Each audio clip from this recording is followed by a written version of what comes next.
good morning! So, it's breakfast time. So, mag-prepare muna ako ng breakfast. So, ipakita ko sa inyo kung ano ang ginagawa ko sa breakfast. Pero, hindi ito everyday. Iba-iba ang kinakain ko minsan kasi. Depende lang sa mood. Yan. So, ngayon is a Quaker Oats. So, meron akong bowl. Ilagay ko lang ay Milo. Then, mayroon saging. So, lagyan ko muna ng mainit na tubig. Ito. So, yan. Mainit na tubig. Then, lagyan ko siya ng oatmeal. Ang ingay ng ng fighting flame.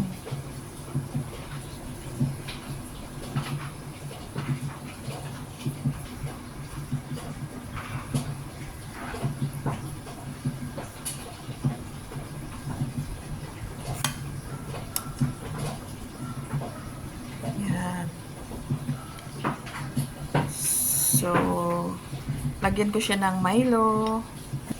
So, yan. Haluin ng haluin. No sugar, no added sugar na.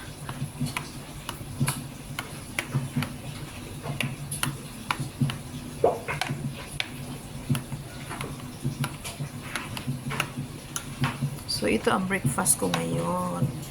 Kasi minsan ang kinakain ko lang ay biscuit with my ginger honey drinks.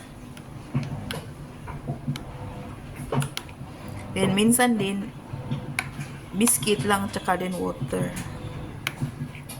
Yan. So, hindi also dito ang rice sa breakfast. So, lagyan ko siya ng saging.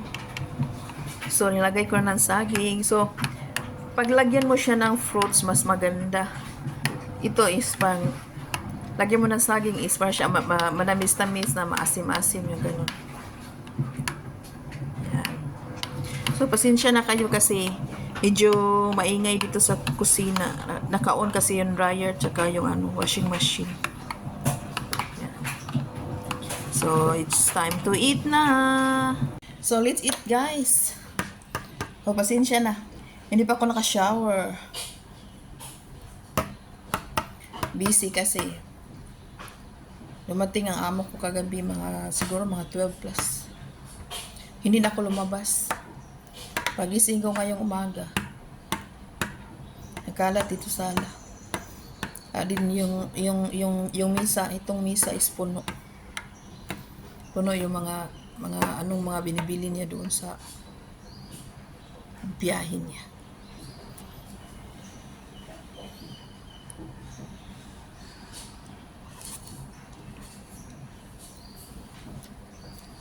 Ang ginagamit naming Milo is siya, less sugar.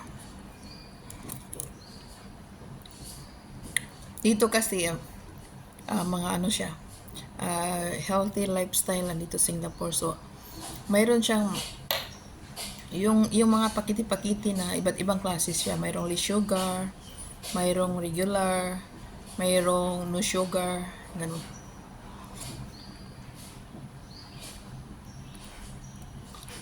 So, ang sa amin is less sugar. Pero ang gumagamit kasi nito, lang. Ako, yung dalawang bata.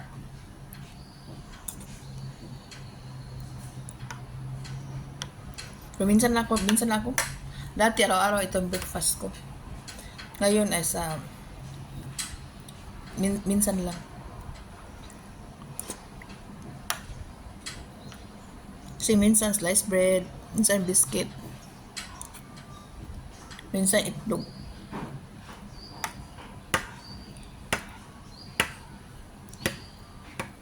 Kasi ito oatmeal is healthy siya pero bigat din sa tiyan.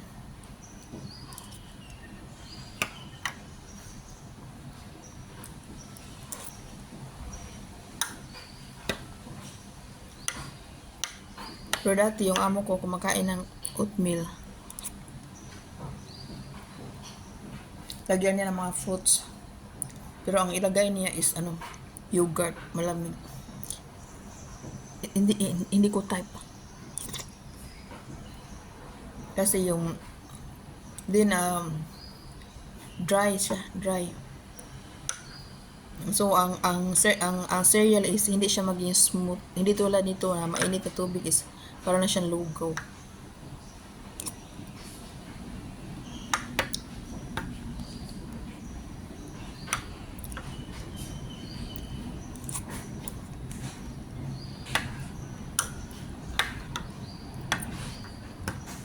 Pagkakain ako nito sa breakfast, pwede na ako hindi mag-lunch. So sa lunch, ano lang ako, yung mga kain-kain lang, biscuit or fruits.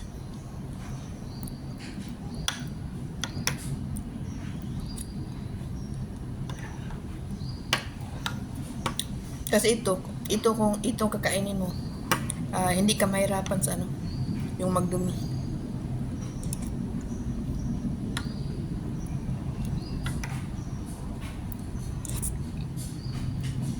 Maganda ito sa mga bata, yung mga seniors. Si mama, paborito ito. Saka si Lola.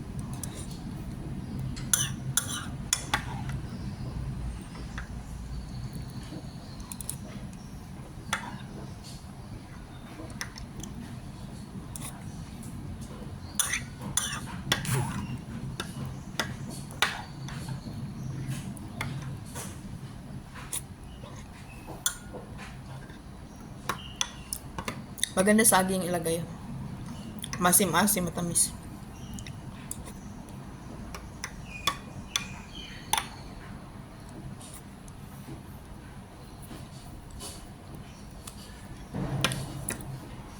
Sa atin lang, kailangan, kaya, lalo tayong maghihirap sa Pinas kasi magkakape before mag-breakfast. So, magkape din tinapay or iba kape lang. Then, mga 8 or 9 yan mag-breakfast. So, yan, rice, saka yung mga ulam. Dito na. Yung breakfast, so, magkape lang. Then, after next na yan is lunch.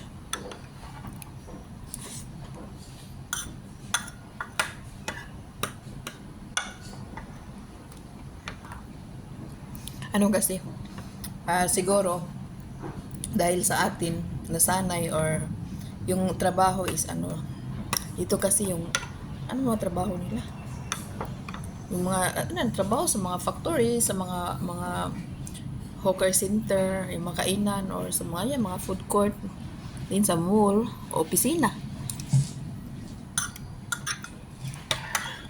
Then hindi ka naman yung maglalaba, kadalasan is washing machine. Then, yung tubig ay nandyan na. Sa atin kasi kadalasan is mag-igib pa ng tubig, din maglalaba, yung gano'n, siguro yun.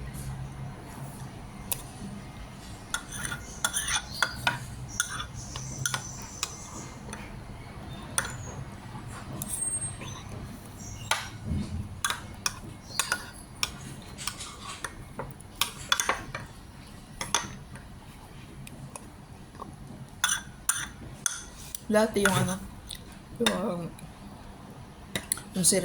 yung Cerelac banana, paborito ko yun.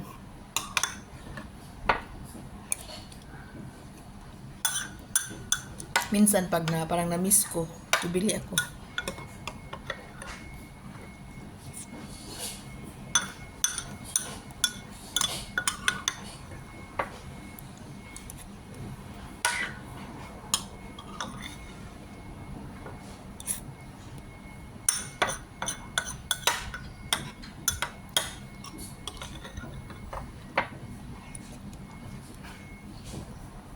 Kaalis lang ng amo ko.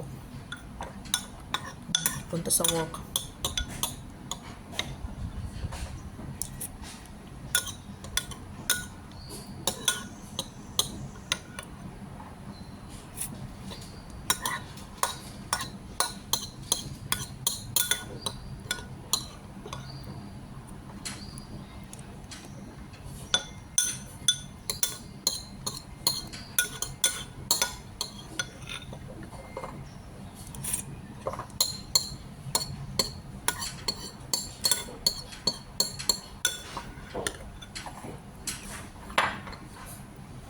Kadalasan mag-breakfast ako. Tapusin ko muna, linisin ko muna itong sala, tsaka kusina, tsaka ako breakfast. Pero hindi talaga pwede na yung iba, yung pa-diet yan, na hindi kakain, hindi mamaya na, ganun. Hindi pwede yan. Magkasakit tayo yan. Kahit naman mag-diet, pero kain kaunti, hindi yung hindi.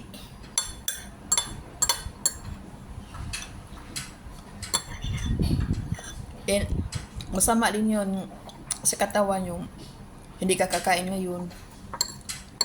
Kasi nag-diet, hindi ako kain ngayon, din sa lunch kakain ka ng marami. Hindi yan maganda. So that's all guys. So yeah. So thank you for watching.